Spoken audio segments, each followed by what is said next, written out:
menggunakan aplikasi WhatsApp.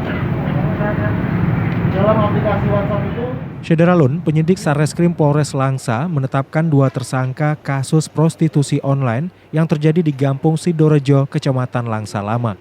Kedua pelaku ER 46 tahun berstatus janda dan DP 23 tahun warga Gampung Sidorejo, Kecamatan Langsa Lama selaku mucikari yang menyediakan fasilitas dan mempromosikan jarimah zina atau prostitusi online.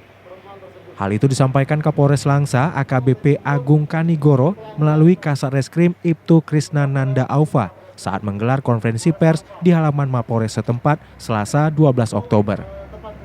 Kasatreskrim menjelaskan saat dilakukan penggerebekan pada Minggu 3 Oktober malam lalu, ada 4 wanita yang ikut diamankan di rumah janda ER untuk dimintai keterangan sebagai saksi. Keempat saksi itu diduga sebagai wanita panggilan yang belum sempat melakukan perbuatan zina.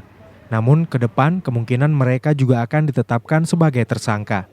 Kepada polisi, para tersangka mengaku sudah menjalankan bisnis haram itu selama 3 tahun. Untuk setiap transaksi, tersangka ER dan DP menggunakan komunikasi chat WhatsApp dengan setiap lelaki hidung belang. Dalam chat itulah tersangka menawarkan wanita dari tarif Rp400.000 hingga Rp700.000 sekaligus menampakkan foto sang wanita. transaksi perempuan tersebut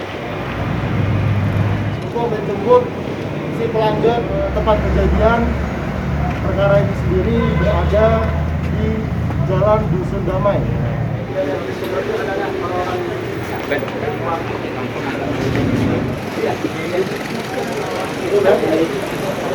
Dari Langsa, Zubir, Serambi On TV.